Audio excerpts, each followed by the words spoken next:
नमस्कार, स्वागत आहे तुमचे माझ्या नवीन रेसिपीमध्ये. तर लवकरच गणपती बाप्पाचे आगमन होणार आहे आणि एक मोदकाची रेसिपी तर मी तुम्हाला दाखवलीच आहे. आज आपण बनवत आहोत दुसरी मोदकाची रेसिपी आणि इथे मी क्रश वापरून एकाच सारणापासून मी क्रश वापरून मस्त असे 3 फ्लेवरचे मोदक बनवले आहे. तर त्यासाठी मी काय केलं आहे, इथे कढई छान तापवून घेतली आहे. त्यामध्ये 1 चमचा साजूक तूप घातलं आहे आणि 1 वाटी आपण इथे घातलेले आहे दूध. तर दूध तुम्ही घरी जे वापरता गाईचं म्हशीचं कोणतंही दूध तुम्ही इथे वापरू शकता. आता आपण ह्यामध्ये घालायचे आहे पिठी साखर. तर इथे पिठी साखर जेव्हा मी साखर वाटून घेतली मिक्सरमध्ये तेव्हाच मी 3 वेलची यामध्ये घातलेल्या आहेत. म्हणजे जो वेलचीचा फ्लेवर आहे तो सुद्धा या साखरेमध्ये येईल आणि आपला जे सारण आहे, आपलं जे आपण मोदकाचं सारण बनवत आहोत ते अगदी छान मस्त असं तयार होईल. तर आता याला चांगली उकळी आलेली आहे. आता उकळी आल्यानंतर मी यामध्ये घालत आहे डेसिकेटेड कोकोनट. तर तुम्ही इथे ताज्या नारळाचा सुद्धा वापर करू शकता, पण मी इथे डेसिकेटेड कोकोनटचा वापर केला आहे. आता इथे आपण घातलेले आहे 1 वाटी मिल्क पावडर. तर मिल्क पावडर इथे बाइंडिंगचं काम करते. मिल्क पावडर घातल्यामुळे ह्या मिश्रणाला चांगलं बाइंडिंग येतं आणि आपले मोदकसुद्धा अतिशय भन्नाट असे होतात. तर आता हे जे मिश्रण आहे ह्याचा गोळा होईपर्यंत आपल्याला हे चांगलं परतवून घ्यायचं आहे. म्हणजे याचा गोळा तयार झाला पाहिजे, त्याला चांगलं म्हणजे बाइंडिंग आलं पाहिजे, तोपर्यंत आपल्याला हे ढवळून घ्यायचं आहे. अगदी 5 ते 7 मिनटामध्ये हे मिश्रण चांगलं एकत्रित होतं आणि त्याचा गोळा तयार होतो. एक 5-7 मिनटं आपण हे चांगलं परतवून घेऊया आणि नंतर एका प्लेटमध्ये आपल्याला हे मिश्रण आहे हे काढून घ्यायचं आहे, थंड करून घ्यायचं आहे आणि नंतर याचे आपल्याला मोदक बनवायचे आहेत. तर आता आपण हे मिश्रण एका प्लेटमध्ये काढून घेतलेलं आहे आणि हे थोडंसं थंड करून घेऊया. आता जर तुम्हाला इथे असं वाटलं की ह्याला बाइंडिंग कमी आहे, एक गोळी बनवून घ्यायची, हातावर थोडंसं मिश्रण घेऊन गोळी बनवून पाहायची. जर त्याची गोळी होत नसेल तर एक 5-10 मिनटं तुम्ही फ्रीजमध्ये ठेवलात तरीसुद्धा चालेल. आता इथे काय करायचं आहे, ड्रायफ्रूट्स पावडर घेतली आहे मी 2 ते 3 चमचे आणि जे मिश्रण आपण बनवलं आहे त्यातलं 2 ते 3 चमचे मिश्रण मी इथे मिक्स करून घेणार आहे. आता ह्याचं आपण स्टफिंग बनवून घेणार आहे आणि ह्या स्टफिंगमध्येच आपल्याला फ्लेवर्स करायचे आहेत. तर या स्टफिंगचे मी 3 भाग करून घेणार आहे आणि प्रत्येक भागामध्ये वेगवेगळं आपण इथे क्रश वापरणार आहोत. खूप छान आणि मस्त असं ह्याची टेस्ट लागते. तुम्ही नक्कीच ट्राय करून पहा. तर आता मी याचे 3 भाग करून घेते आणि प्रत्येक भागामध्ये वेगवेगळा क्रश घालून घेते. तर आता हे बघा, मी ह्याचे 3 भाग करून घेतले आहेत आणि तिन्ही भागामध्ये वेगवेगळे क्रश वापरणार आहे मी. जर तुम्हाला इथे क्रश वापरायचे नसतील तर अशाच पद्धतीने फक्त आपण हे मोदकामध्ये स्टफ केलं तरीसुद्धा चालेल. तर आता एका मिश्रणामध्ये मी वापरत आहे इथे रसमलाई क्रश. तर इथे मी रसमलाई क्रश 1 ते 2 चमचे घालून घेणार आहे. इथे हे बघा, 1 ते 2 चमचे, खूप जास्त नाही वापरायचे. आणि हे चमच्याने किंवा हाताने व्यवस्थित असं मिक्स करून घ्यायचं.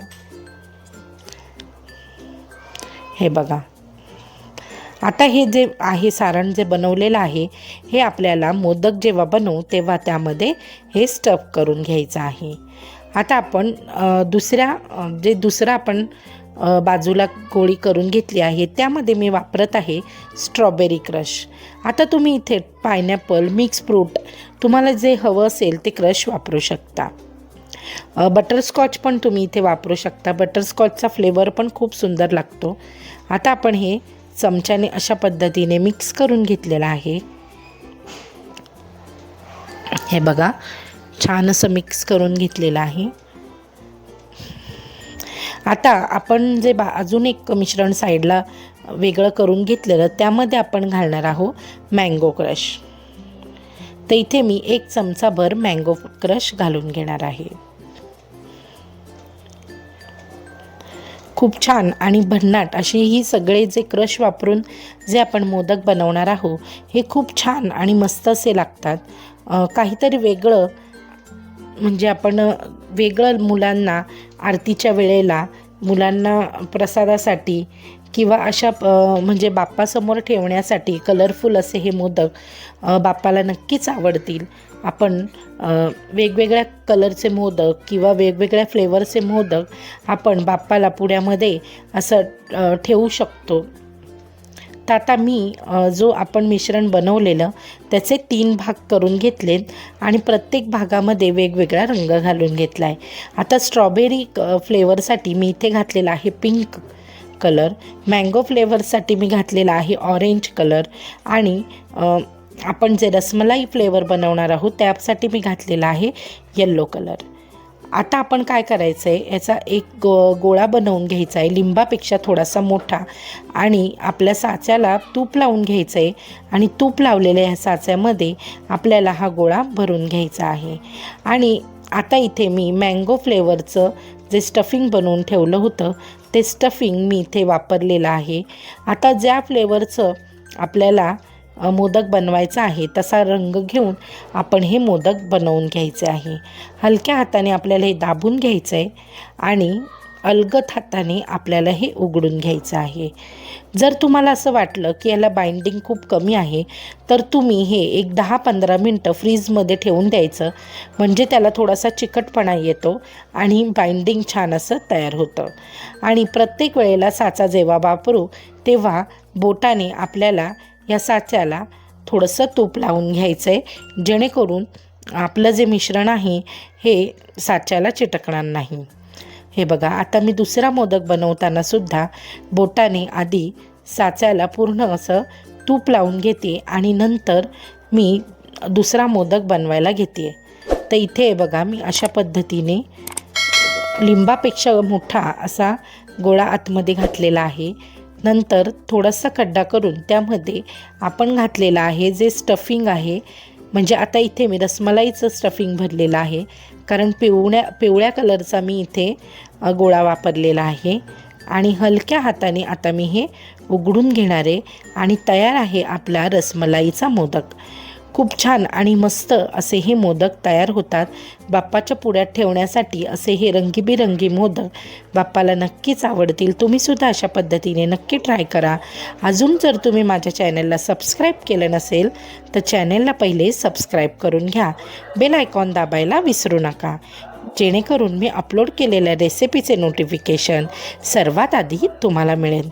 तर अशाच पद्धतीने मी हे सगळे मोदक बनवून घेते आणि नंतर यावर आपण लावणार आहोत गोल्डन रंगाचं वर्क.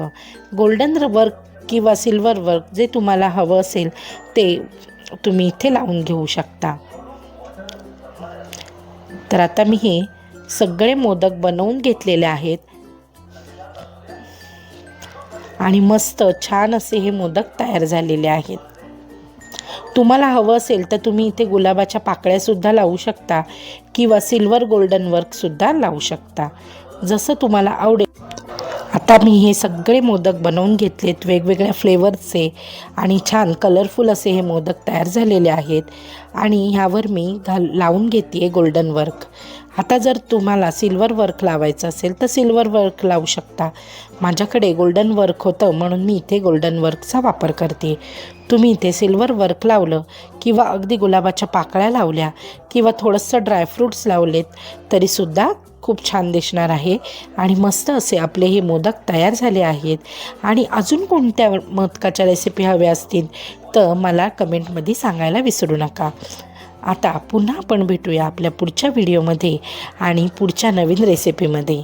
चला तर मग पुन्हा भेटूया आपल्या पुढच्या रेसिपीमध्ये. Bye bye.